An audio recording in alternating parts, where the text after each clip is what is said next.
Thank you very much. Appreciate it. Thank you very much. And distinguished guests and my fellow citizens. This is a momentous day for America, for the United States Constitution, and for the fair and impartial rule of law. The Constitution is the ultimate defense of American liberty. The faithful application of the law is the cornerstone of our republic. That is why, as president, I have no more solemn obligation and no greater honor than to appoint Supreme Court justices. On this October evening, and it is so beautiful, the First Lady and I welcome you to the White House to bear witness to history.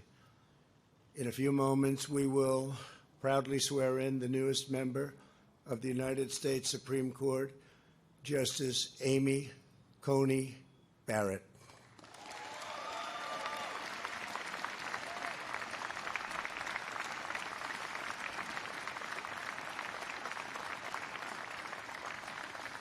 She is one of our nation's most brilliant legal scholars, and she will make an outstanding justice on the highest court in our land. Justice Barrett's oath will be administered by the court's longest-serving member, currently on the bench, a man whose allegiance to the law has earned him the respect and gratitude of all Americans, Justice Clarence Thomas.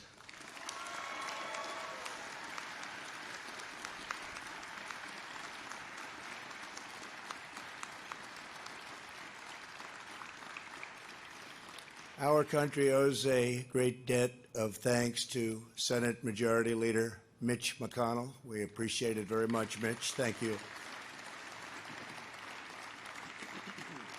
And we are grateful as well to the Senate Judiciary Chairman, Lindsey Graham. Thank you, Lindsey. Also with us, Senators Marsha Blackburn, Mike Braun, Bill Cassidy, Kevin Cramer, Ted Cruz, Steve Daines, Ron Johnson, James Lankford, Mike Lee, and Martha McSally. And I hope I didn't leave anybody out.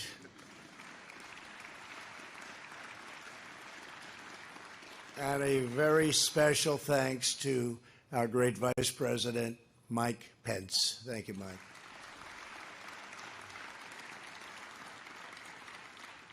Also, I want to thank White House Counsel Pat Cipollone. Thank you, Pat.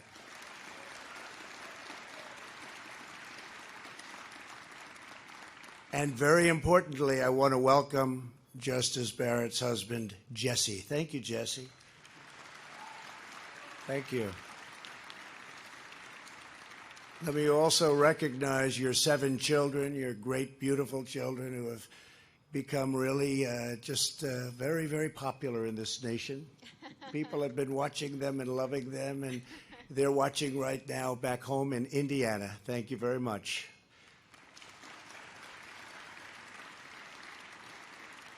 But I speak to everyone when I say that the Barrett family has captured America's heart.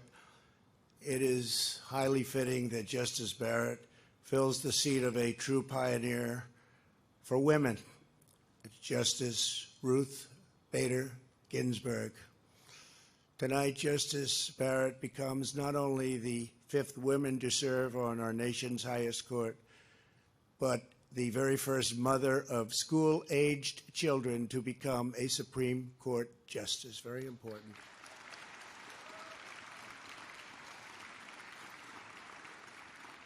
Over the past few weeks, the entire world has seen Justice Barrett's deep knowledge, tremendous poise, and towering intellect. She answered questions for hours on end.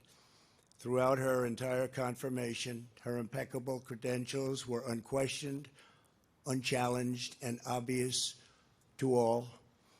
Justice Barrett earned a full academic scholarship to Notre Dame Law School, graduated first in her class, and served as a clerk for Justice Antonin Scalia.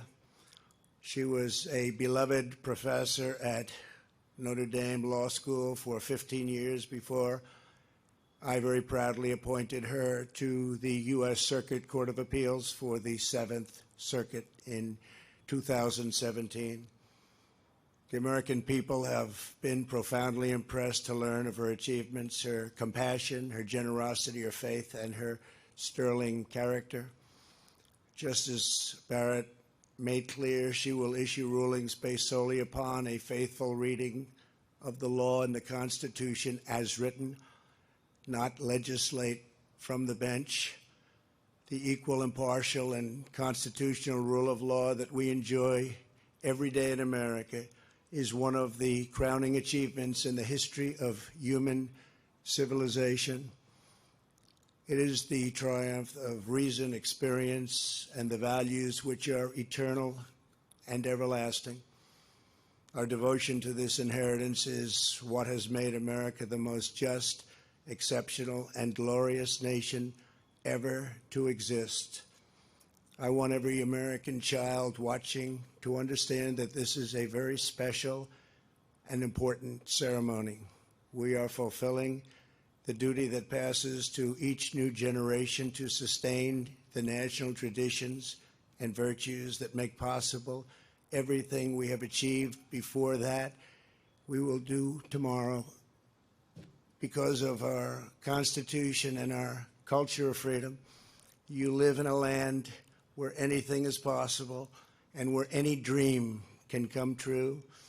No matter who you are, no matter your background, in America, everyone is entitled to equal protection under our laws, and your sacred rights can never, ever be taken away. The march of liberty that began with the American Revolution continues onward this evening. Tonight at the White House, we carry forward the cause of freedom, equality, and justice for which so many generations of Americans have given so much. We honor the cause for which men died to win the Civil War and for which they jumped out of airplanes and shed their blood on distant battlefields. We honor the immortal principles inspired millions in the struggle for civil rights, and we take special pride in the nation that inspires billions of people all over the world. We must never take this radiant inheritance for granted. We must never lose confidence in our history, our heritage, or in our heroes. To reach for the stars, we must stand upon the strong and sturdy foundation built by those incredible Americans who came before. Justice Barrett, as you take your oath tonight, the legacy of our ancestors falls to you.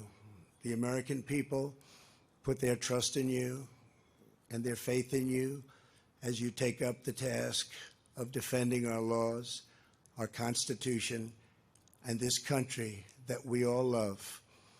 We ask God to give you wisdom and courage.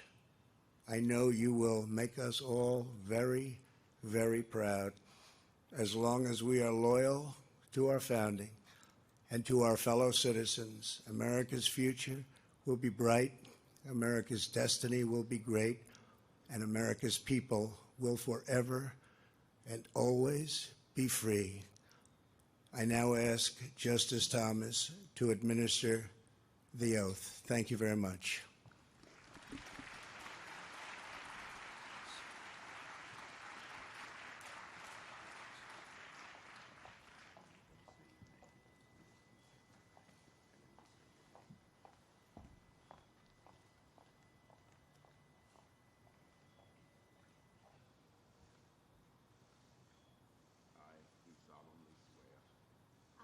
Amy Coney Barrett, do solemnly swear that I will support and defend the Constitution of the United States that I will support and defend the Constitution of the United States against all enemies, foreign and domestic, against all enemies, foreign and domestic, that I will bear true faith and allegiance to the same, that I will bear true faith and allegiance to the same, that I take this obligation freely, that I take this obligation freely, without any mental reservation without any mental reservation or purpose of evasion, or purpose of evasion, and that I will well and faithfully discharge and that I will well and faithfully discharge the duties of the office on which I'm about to enter.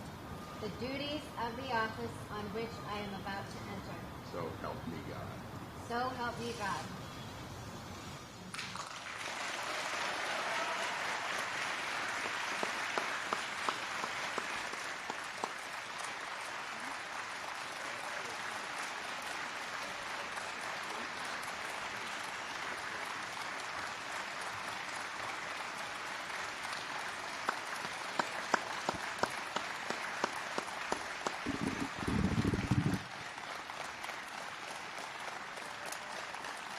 Thank you. Thank you so very much. Thank you all for being here tonight.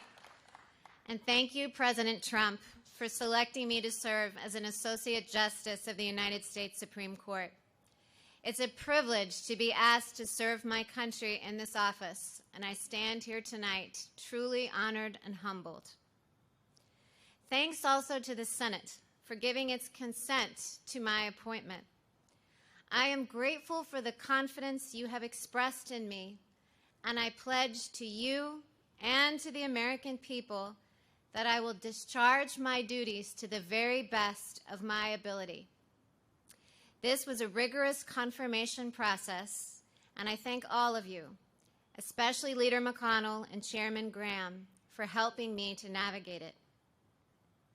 My heartfelt thanks go to the members of the White House staff and Department of Justice who worked tirelessly to support me through this process.